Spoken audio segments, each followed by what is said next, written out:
All right, welcome back. This lecture, we're going to be talking about, learning about the French Revolution, how it came to be, and focus mainly on the first two stages of its development, and depending on your point of view, either evolution or devolution, which we'll get into in greater detail towards the end of the lecture.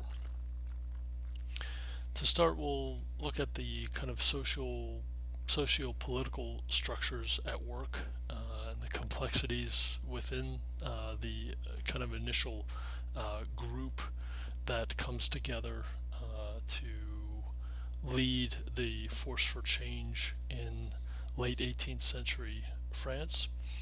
This is essentially an alliance between the lower ranks of nobility and the bourgeoisie, kind of a burgeoning middle class within French society. Together, these two groups were made up or comprised about 8% of the French population. It's equivalent to maybe 2 or 3 million people who owned about 20 to 25% of the land. And unrest, political unrest, really begins with this cohort here that wants to lead, uh, basically reconstitute the French government, take it so that it would maintain some of its existing characteristics like a monarchy, but would be one that would shed its absolutist type of characteristics and be brought into more kind of a in line or more characteristic of a constitutional monarchy. So this initial stage is really a revolt that's led by the elites in society, French society, against the monarchy itself, the establishment, you might say, the established powers. But complexities are going to quickly begin to outpace the and broaden the scope of the revolution itself. And so, in the midst of that, the revolution is going to almost take on a life of its own, as we'll see in its second stage, and its increasing radicalization during that stage, especially under the Committee for Public Safety. Some of these threats are internal. The French are kind of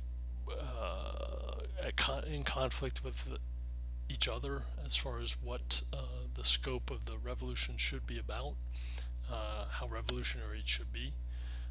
But there's also an external pressure and component to it as well, as the rest of Europe kind of really, begins to hold its breath as to the consequences that may result as come about as a result of this French Revolution. Uh, in the midst of that chaos, we'll eventually get to the role of Napoleon Bonaparte. That'll be for the following lecture. That'll be a lecture unto itself, essentially. So there is going to be a good deal of time and energy spent to focusing on this key event, and you might say it's almost the pivot in the course itself, this world history course, because it encapsulates basically the um, the modern notion of what revolution is about. And in this one event, you get these very kind of different expressions of what a revolutionary movement should consist of, what interests should be represented, and how a revolution should really proceed, whether and in whose hands authority and legitimacy ultimately rest. And it's going to come to define so many different elements within kind of our more modern concepts that we hold today, that we'll be tracing really for the remainder of this course. So that's the reason why I wanted to spend so much time here discussing it. In this first phase, known as the constitutional monarchy, running from about 1789 to 1792, so it's the first years here of political change taking place. It's brought about mainly the immediate catalyst occurs in 1788 with a financial crisis that hits the French state. You have a situation where 50% of French government revenues went to pay interest on the national debt. So there was this crushing burden that the French state was having to endure year after year, and that was a result of just decades and decades of mismanagement of funds, corruption, abuse of power. If you remember from Niall Ferguson's documentary on the ascent of money and his attention paid to the likes of John Law, that's a perfect example. I mean, that's just basically because it was an absolute form of government, there were no guardrails, there were no checks or balances really to how the state was being run, and as a result, people took great liberties with that. That had these dire consequences by 1788. As a result of all of that, the king, Louis the 16th here, is compelled to call the Estates General into session. This is really the legislative branch, you might say, of this under the French monarchical system during this period of time. It was last convened in 1614.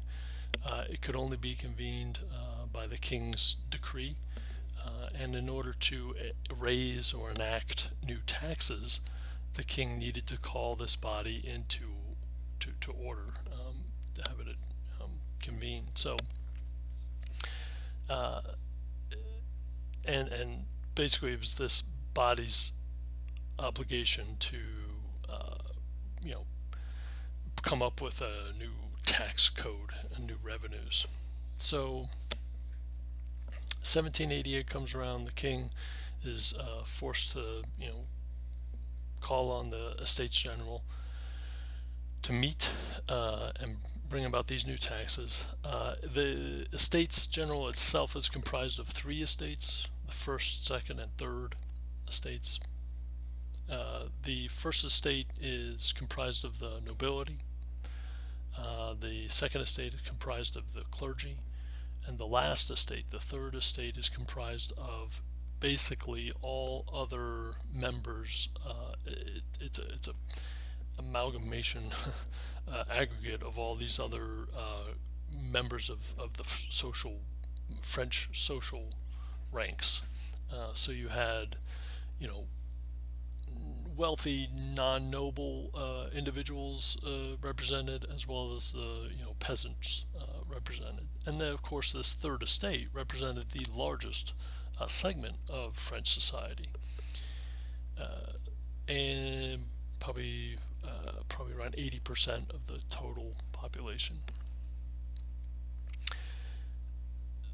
The way these Estates General was designed, however, was that each estate, the first, second, and third estate, all had one vote. So when they were deciding on matters of policy making, each estate was represented equally. So even though their constituency was varied widely as far as kind of the cross section they represented in French society, and that was a major sticking point, a major flashpoint for this French Revolution that came into effect. The reformers in each estate wanted to enact changes to the existing system of government. So really, there are individuals that see that things have gotten completely out of hand, that the state as it's was you know as it existed could no longer really handle the matters of governance any longer. They wanted to rein in the power of the monarchy, but they did not necessarily want to overthrow traditional institutions within it. They didn't at this point want to overthrow the king. They just wanted to bring the king under greater controls and oversight. There were also differences over representation as far as how the Estates General was going to be represented in a new kind of realignment or reorganization of the French government. Some such as the Third Estate wanted kind of a one-man, one-vote type of representation to be put into place. The First Estate, the nobility, however, wanted to maintain the status quo. They wanted just one vote per estate, and that was to be, because it gave them equal weight with the other 80% of French society, obviously. So they wanted to retain that type of leverage. In effect, the Third Estate decided that it would go ahead and begin to meet and begin the process of drafting a new kind of governing structure. This became the meeting that took place, and those participants identified themselves as basically the National or Constitutional Assembly. This began on June 17th of 1789, and again, it's just an offshoot of the Estates General. They're saying, look, we're not getting anywhere meeting and having these estates meet and try and hash things out. So we, the Third Estate, are going to meet on our own independently and begin to kind of craft institutions of state or craft revisions that we would like to see enacted. And they tasked themselves with creating a new constitution, create a constitutional state. Just 3 days later, on June 20th, they found that they were locked out of their meeting place, and as a result, they moved to an indoor tennis court, and they took what was known as the tennis court oath, where they each pledged to remain in session. The participants would pledge to remain in session until a new constitution was drafted. Not to be outmaneuvered here, King Louis XVI looked to reposition troops in and around Paris, just kind of like safeguarding particular points of interest and protecting, kind of properties and so on and so forth. This inflamed public opinion that was already, very at a fever pitch, you might say. And so commoners rose up in riotous protest. When confronting these rioters, however, the soldiers actually ended up, in many cases, defecting to support these citizens or the people. And they organized local committees in order to keep the order, the social order. They were backed by popular forces or by a popular force comprised of civilians. And on July 14th, together, the troops that had defected and the common, everyday, ordinary citizens sacked various armories, including on July 14th, the fall of the Bastille itself, this iconic state prison near the heart or in the heart of Paris at that time. The prison, the Bastille itself, was not necessarily a, a it wasn't housing you know these political adversaries to the king or the state. It was mostly vacant by 1789, but it was the symbol of tyranny, of their perceived oppression that they'd experienced and endured under the current monarchy. And so the sacking of the Bastille um, was a this culminating event essentially, and it is the Independence Day today of France and the French Republic. Louis the 16th really at this point had, in all intents and purposes, lost control and lost the ability and the legitimacy that one needs in order to govern. Marquis de Lafayette, who had returned by this time from serving as a aide de camp to George Washington in the American Revolution, had become the commander of the National Guard, kind of a citizens' militia.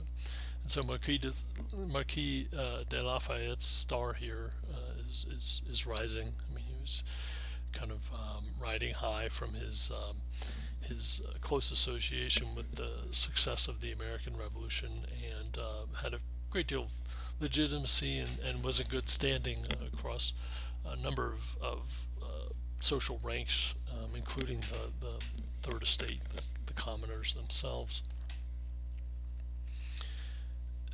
The king's loss of power here at the hands of the people helped to save the National Assembly, who were in the midst of drafting this new constitution. So the mere fact that there was this massive erosion away from support for the king kind of really solidified that the National Assembly was going to the proposals that it would draft and recommend were really going to be the ones that were going to constitute the new state. From July to early August, I should say, there were riots and rebellions that occurred not only in Paris but all across France. Peasants forced, in many cases, local lords to abandon their privileges. These were privileges that included things like tithing, collecting tithes, collecting dues and fees.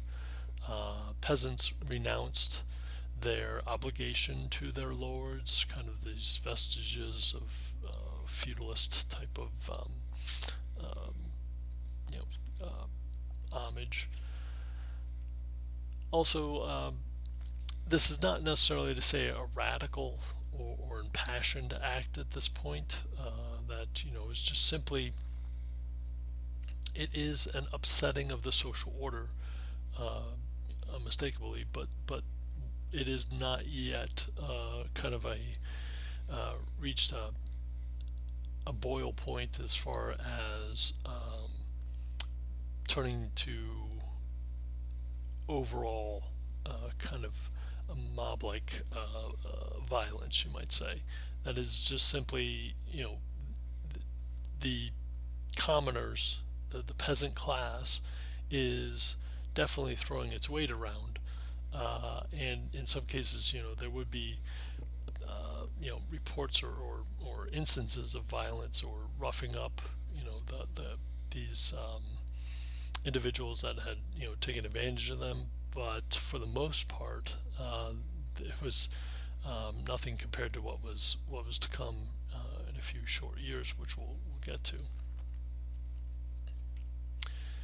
There was also, during this period of time in the late summer of 1789, a panic with regard to foreign affairs, and specifically foreign invasion, that kind of swept across much, if not all, of France and its populace. People, French people, grew increasingly apprehensive over the implications of the French Revolution, and also foreign heads of state were were growing increasingly apprehensive over the implications, I should say, of the French Revolution, and this intensified as the revolution became more radical. I mean, the last thing that foreign heads of state or foreign bureaucracies wanted to concern themselves with was this upending of social order. They did not want their own peasants to get any ideas for fomenting their own revolutions that would kind of have these dire consequences for the elite. What was this French Revolution about? Well, first and foremost, there's a need to define what the revolutionaries were against. And primarily, again, mentioned just a moment ago, that they're against the rights of the nobility. By August 4th of 1789, in an evening session, there is this repeal of any type of fiscal privilege that the nobles enjoyed, and any type of seigneurial rights, essentially, which was a mark, distinguishing characteristic of nobility or elevated social rank. They were also against, obviously, absolutism, that there would no longer be a quasi-divine or even divine kind of um, you know impeccable or perfect kind of there would be no one that was above the law, essentially, within this new revised French governing system. The revolutionaries were for the kind of the rights of all men, and they quantified this. They spelled this out in what was known as the Declaration of the Rights of Man. This is adopted again late summer and August 26th of 1789. So you can see that events are kind of moving pretty rapidly here. It provided essentially an ideological direction for the revolution. It reflected the teachings and kind of philosophies, the ideas of the French philosophes of the Enlightenment era, and it reaffirmed the natural and imprescriptible rights of man: the right to liberty, property, security, and also a right to resist oppression, which was something that was kind of it's pretty inspiring as far as the right of every individual to be free, essentially. There was the destruction of aristocratic privilege. Kind of already went over that. There would be no exemptions from taxation. There would be freedom and equality for all men, and there would be a merit-based access to public office. That there would no longer be kind of this hereditary deference that would be paid to filling or earning titles or stature in the bureaucracy. to this, there were those that wished to expand these rights, that even these rights themselves were not necessarily all encompassing or entirely representative. And this led to some, such as Olympe de Gouges, to champion ideas like the Declaration of the Rights of Women, that seeing that there was an omission here under the Declaration of the Rights of Man, that you were not including, half of the entire French population. So therefore, women should be included and have their own specialized and kind of explicitly stated rights. So, and that is a kind of a key point here, because women were playing and did play a pretty active role in these early stages of the French Revolution. To give you an example, by early October, October 5th, thousands of women from Paris protested en masse in kind of a mob, essentially. And they marched to City Hall in the city of Paris, and then on out to the King's Palace at Versailles, located just outside of Paris. And they demanded bread, among other things, for the starving people and children of Paris. Louis XVI agreed to this, and I mean, little alternative. Lafayette, with the National Guard that he commanded, held the king to his promise. The following day, on October 6th, King Louis XVI was recalled back to Paris by the people, and his carriage and entourage, as they made their way back from Versailles to the heart of the city, it was accompanied by not only wagon loads of flour brought from his personal storerooms at the Palace of Versailles, but he was also escorted by the women of Paris themselves. So up to this point, Louis XVI really had observed the revolution, had observed what was going on at the National Assembly, but remained rather passive.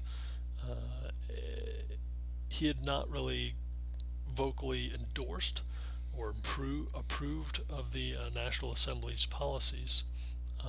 And once back in Paris, you see that Louis XVI is really going to begin to relent to the popular will and the reorganization of the state and the abolishment of aristocratic privilege.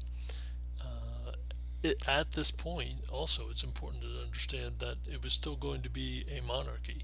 It was just going, Louis XVI was not going to really forfeit his title or his sovereignty, but he was going to there was going to be a new relationship between the state on one hand and his family and monarchy on the other. That his would be kind of an honorary title, or a title existing within a constitutional monarchical state. The king was now going to be monitored in Paris. That he was going to be under guard. Some might say it was house arrest. Others might say, well, he was just kind of being isolated, essentially, in Paris now.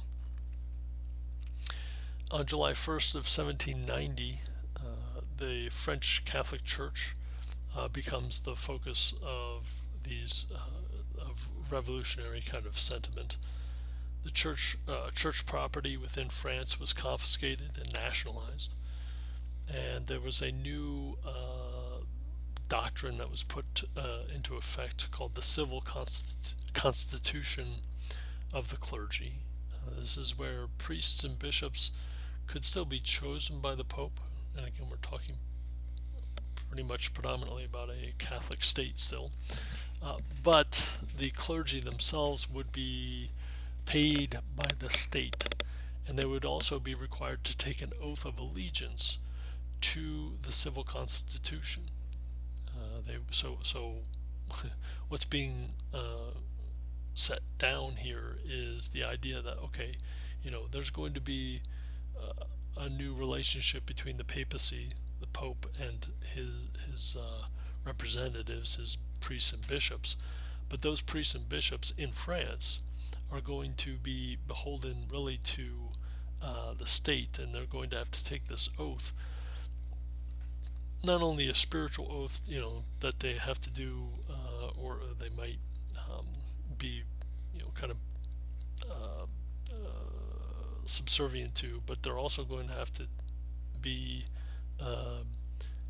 take this allegiance to the French state as well. The Pope forbade this, obviously. I mean, that there's not going to be any interference from any state as far as religious salvation is concerned, or devotion to God. So in the eyes of the church, this is kind of a long-standing back and forth, church versus state in European history.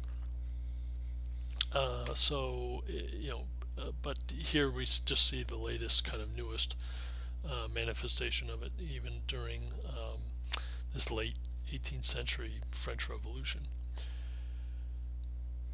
It's this conflict between the church and state that allow, in part, the counter-revolutionaries to gain traction. The revolution here was attacking central traditions, and now they were beginning to attack essentially two key central traditions and institutions. One being the king, kind of bringing the king under the law essentially, but also now they're attacking the Christian church here within France as well. Nonetheless, by 1791, there is a new French constitution that's put into effect. Created what was known as a legal, it is legal, a constitutional monarchy. There would be a legislative assembly consisting of 745 representatives. These representatives would be elected indirectly. That is to say that men 25 years and old and older, who paid a certain quantity of their income in taxes, basically paying taxes that were equal to about 3 days of unskilled labor, would be eligible to vote. So there's a age, there's a 25-year-old age threshold, male threshold, and also a tax threshold that the voting masses would have to meet. This represented roughly about 4.5 or 4.3 million people in the entire French nation. Of that quantity, they would be not electing their direct representatives, but they would be electing what were called electors. In order to be considered for fulfilling this office of an elector, these were men who paid taxes that were equivalent to 10 days of unskilled labor. So there's now a higher tax threshold that has to be met. That meant when you do that, you're further restricting those that are eligible to fill that role. It's estimated that this cohort consisted of about 50,000 men within the general French populace. And those who could serve in the assembly itself had to pay or had to record paying 54 day's worth of labor in taxes. So it's even a smaller fraction of the French general population that could serve within the legislative assembly itself. So after the first phase, really, of this French Revolution, the political power remained pretty highly concentrated in the hands of wealthy men who paid substantial taxes. Why is that? Well, first and foremost, you're talking about mostly a property class. You're talking about people with taxed interest. So the line of thinking is, well, you know, we want people who are going to govern to be those people that have a vested interest in the state itself. What does that mean? Well, it's those people who pay taxes, who pay money into the public coffer that should have a say as to how that money is allocated and spent. That was the line of thinking here in France in the early stages of the French Revolution. It was the line of thinking in the United States during its earliest days as an independent power. That those who are meet these higher thresholds, these kind of benchmarks as far as taxation, property ownership, age, and being male, because those first three were dependent on relegated to the male population by and large. That the idea was, well, they are the ones that have this kind of, they've bought in, and so therefore they should be the ones to call the shots as far as governing was concerned. That's the mentality here in the late 18th century. That's going to change over time. It changes slowly in the United States as the right to vote is expanded and suffrage is expanded to become universal. For anyone over the age of 18 today, but in the United States. In France, we're going to see this happen much more rapidly as it grows more radical. The Legislative Assembly has to convene, and it really has to understand, okay, well, we've got immediate problems that we need to solve. The main crisis here was still the financial crisis, and they were tasked with handling the French financial disaster that was going on amidst all of this change and reconfiguration of government. Their policy was pretty simple, and it was to raise taxes, to meet their financial obligations or fiscal obligations. This is the same policy that Louis XVI had, originally intended, and convened the Estates General to, design plans to enact, to raise taxes. Amidst its formation, however, opposition begins to rise against the Legislative Assembly itself. The clergy opposed its policies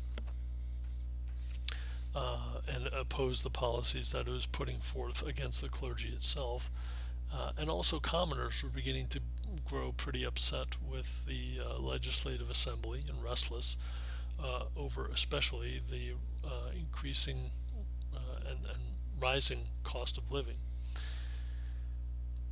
As a result, there are going to be these political clubs that begin to offer alternative and in some cases more radical solutions to the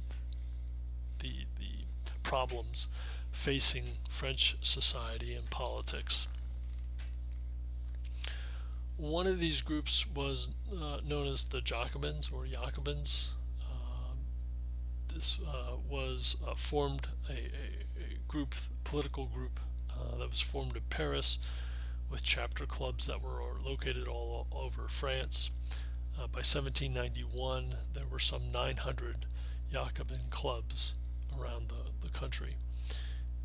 They were by and large formed among the social elites within French society. So you're thinking here the bourgeoisie, the kind of middle class artisans and also French trade people as well. Adding to all of this and to all these problems, there were also these international issues as well. Foreign powers again looked at what was happening to France and feared that it would spread again all across Europe and affect other absolute monarchical states. On August 27th of 1791, Emperor Leopold II of Austria and King Frederick William II of Prussia called for restoring power to the King of France. They also encouraged foreign powers to do so, saying, "Hey, we need to build a coalition here to put Louis XVI back on the throne as he had, once sat, as an absolute monarch."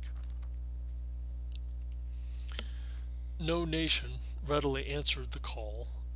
There was too much suspicion between the European powers themselves to build any effective kind of alliance. But on April 20th of 1792, France declares war on Austria. Anti-revolutionaries on the right essentially hoped that war and the likelihood of defeat would rein in the revolution. That would kind of bring it back from what they consider to be already kind of these radical types of sentiments and elements, and also restore perhaps the old regime. Revolutionaries on the left hoped that war would rally the French people in common cause and help spread the revolution across Europe. So here we have, there's this kind of general support, overall support for war, but one side, one is saying, yeah, we can use this as a springboard to affect change across Europe. The other is saying, well, we're in the midst of a revolution. We're about to go to war with a foreign power, and that kind of concoction is not going to bode well for the French state, and so and as a result, the existing order would collapse, and these counter-revolutionary ideas would be to fall back to what was the status quo, having a return to what was. There were numerous military defeats early on, and there was a worsening economic crisis which affected France heavily. And as all of this happens, by August of 1792, the revolution again begins to tack towards increased radicalization. King Louis XVI is taken captive. It's reported that he is trying to flee France. He's trying to flee Paris, get out of France to one of these safe harbors in either Austria or a friendly state, Prussia perhaps, where he could mount a kind of a resistance and come back to France, with authority. Under partisan groups like the Jacobins, mob orders the Legislative Assembly to call for a national convention. This was to be chosen via universal male suffrage, effectively calling for a new government. So here we see a shift where the masses are beginning to take control of the revolution. This is what's known as the Sans-Culotte movement. These were commoners. Sans-Culotte is basically for or culotte. Culotte is a French for without fine clothes. So it's basically commoners. It's representation of basically people that are dressed in very ordinary garb, not kind of the fine attire of even the middle class or the nobility. The Paris Commune, the kind of local functions and institution of government within the city itself, really takes over for the legislative assembly. And this marks the pivot towards what's known as the radical republicanism of phase two of the French Revolution from 1792 to 1795. So I'm going to pause right now for part one here and then come back and talk about that phase two in just a moment. Stay tuned.